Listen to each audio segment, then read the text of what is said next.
Today I decided to give you guys a review of the new Twisted Metal TV series on Peacock. Got a few of the Twisted Metal games here, including Twisted Metal 4, and my personal favorite, Twisted Metal Head On. Really fun game. The series is obviously based on the famous video game series of the same name. The main lead of the show is a character named John Doe, played by Anthony Mackie. He's a milkman and makes deliveries across the country, and he's tasked by Neve Campbell's character to deliver a package all the way from the East Coast back to the West Coast. Along the way, he gets into several battles with other cars and vigilantes and vultures and holy men. If he can do it in 10 days, he gets to live in a walled-off city and not have to worry about trying to survive for a living. He's intrigued by the offer and takes her up on it, and thus our hero's journey begins. Along the way, he meets a ruthless survivor named Quiet, who's on a revenge journey to try to kill Agent Stone. Agent Stone, played by Thomas Haden Church, is a ruthless lawman who goes around killing and destroying anyone who breaks any sort of law, even if it's for survival purposes. The two team up, and along the way, they run into the very ruthless, insane, and hilarious Sweet Tooth, aka Miles Kane, aka Needles Kane. He's absolutely insane and one of the best parts, if not the best part, of this series. Overall, it's a crazy and insane story with goofy and wacky and zany characters.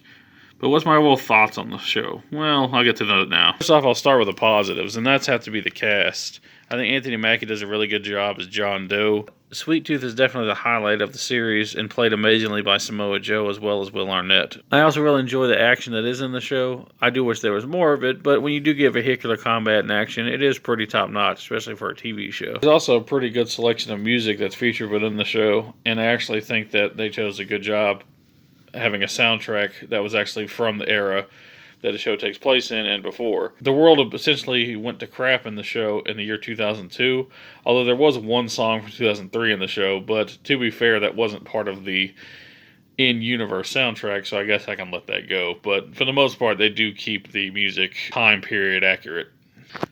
And lastly, the story is pretty good in the show. I think that it's kind of interesting that it's more or less a road trip show that is more or less bookended by twisted metal action. But on to the more mixed aspects of the show, and one of that is the actual vehicular combat. Not that it's bad, there's just not much of it. There's some at the very beginning. You basically get an opening action sequence with John Doe and some smugglers, and then later you get one battle with Quiet and Stone, and then you get a final action sequence that's a full-blown twisted metal battle in a parking lot, and that's pretty much the highlight of the show. But even that only lasts about 10 minutes. When the carnage does hit, it's actually relatively entertaining. It just leaves you kind of wanting more, though. You essentially have to wait 9 full episodes for shit to really hit the fan, and by the time it does, you're kind of like, well, can I have a little bit more, please? Don't get me wrong, it's actually really fun, but it's like getting a small steak that tastes really great. Yeah, it was good, but man, you like a bigger portion. And that leads me into the negative. And I'd say it's kind of the tone. Not that it's ever bad. When it's funny, it's pretty funny. And when it's serious, it's pretty serious. But there's several episodes where you go from a really corny and cheesy scene with something such as like ball pit sex, and then that is like immediately topped off by a story about essentially Quiet being more or less a slave. Just totally inconsistent at times, and that not that either one's bad, and you can't have both of those things, but you kind of have to lead into one thing or another. You can't just like throw it at the wall and hope it sticks. So I will admit that the show can be tonally jarring, and the last negative I have to say is that there is some filler here. The show's about 10 episodes long, but it could have been probably about 7. I think you could probably trim about 2 or 3 of these episodes off and have a really solid 7 or maybe 8 episode season.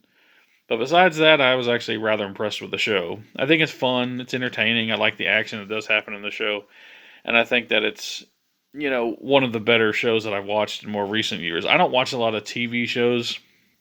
I'm more of a movie guy, but admittedly this did feel a lot like a movie, and I hope if we do get a season 2, and it seems like we might because the ratings are pretty good from what I've heard, that they'll go more full-blown with the action. All in all, I do enjoy the show, and I'm going to give Twisted Metal a 7 out of 10. It could have been an 8 if they really delivered more on the action, but the characters are good, the story is pretty good, the humor is good, as well as the emotional stuff. They just could have been, I think, paired together a little better.